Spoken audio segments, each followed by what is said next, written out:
Beth Ann, you and I this afternoon are going to be talking about the Vancouver Coastal Supporting Sexual Health Guidelines. Can you tell us a little bit about how those guidelines came into being and why they were necessary? When I started into this work, I was doing a PhD thesis, and we found that there was no literature in the world about this. We also found that there's changing values around sexual activity and intimacy in the world. And we later on found out that there's actually regulations in BC law that require us to have care plans around all aspects of a client's life, and that would include sexual activity.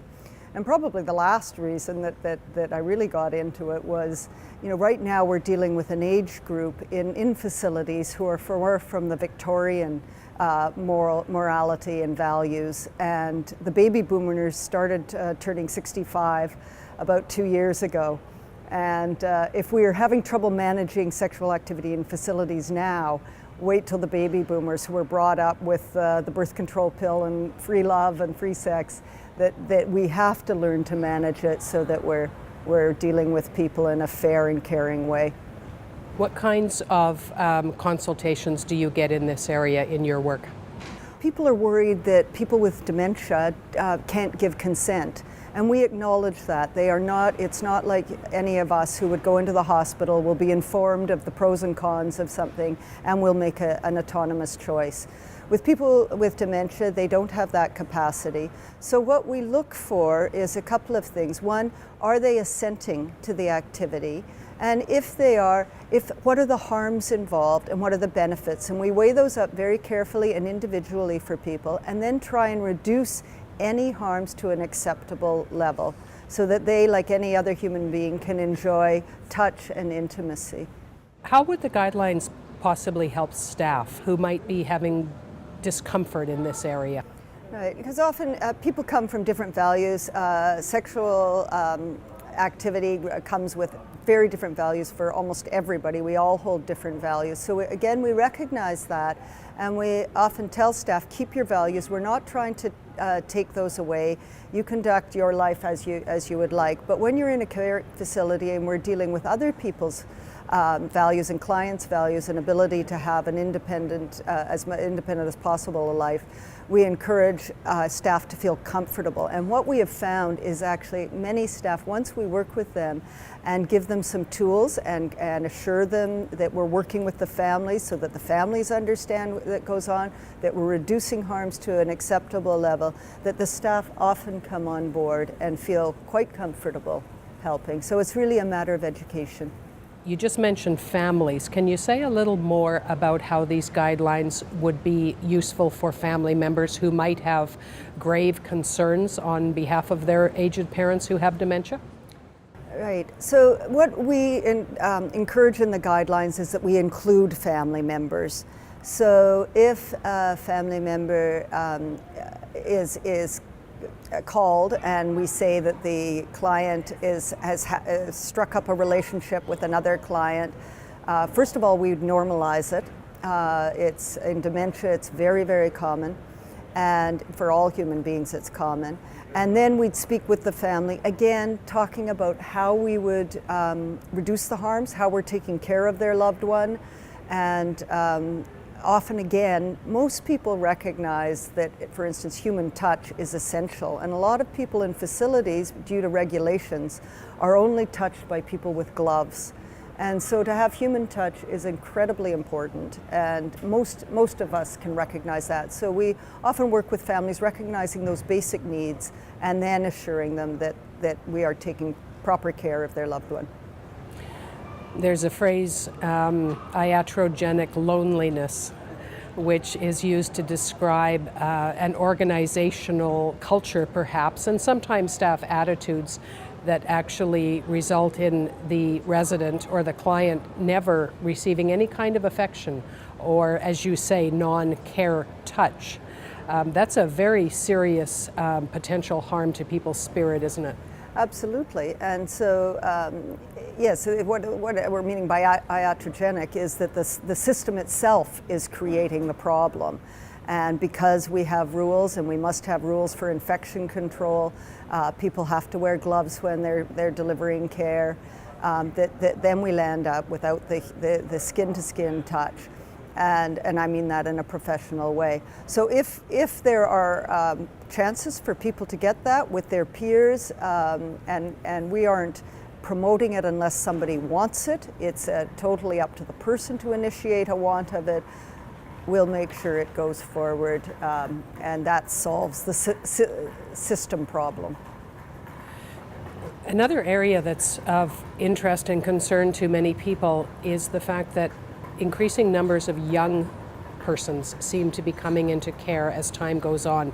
Folks who are admitted to a care facility in their 40s or their 50s, perhaps with multiple sclerosis. Is that demographic affecting your work as well? Well, I did my research in a facility that had mainly younger clientele, and certainly they do want, on the whole, most of them do want to have intimacy as part of their life. They are at nowhere near a stage of life that they are prepared to give it up. And in fact, if you read the literature, no one is prepared to give intimacy up. How sexual activity is carried out is another thing, depending on age and a lot of factors that occur. But we do look at the young people, and it's true that more people with spinal cord injuries, multiple sclerosis, may need care, and we want to ensure, if that's what they want, that they can have a sexual life. So let's take a very difficult case and get your perspective on it as an ethicist. If a person is admitted to a care facility with dementia and he or she develops a relationship with another resident who is obviously not their spouse, and the family is just so upset because maybe there are cultural or religious views that impact their perspective, and the family says, you know, you must not allow my parent to be part of this relationship. How do you, coming into a situation like that, how do you help staff? Well, in the end, it's important. We would first of all seek to understand what is the reasons the family is so against a relationship, because often it does just involve holding hands. If they are totally against it and we've worked through our process, in the end we may separate the resident from the person, move to a different floor, move to a different facility. So we're not going to, the point isn't to override families. The point is to understand where families are coming from and to try and work with them to say, you know, if there's an opening to say we can reduce this harm or this potential harm in this way. And it's surprising the number of times that people do actually come around, even with people with very strict religious values, understand the intimacy. But I do need to reiterate that we would never override and say it has to happen. Never.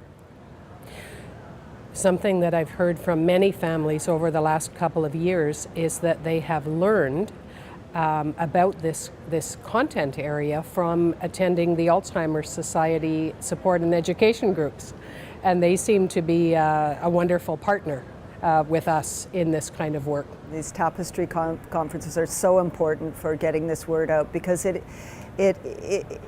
really was. I mean, I did my thesis work less than 15 years ago, and it was a completely different era. And so using conferences, these guidelines were funded by the Ministry of Health BC and the Public Agency of Canada. So those are important names to have behind it. They believe in the concept of supporting sexual activity when it is wanted by a client.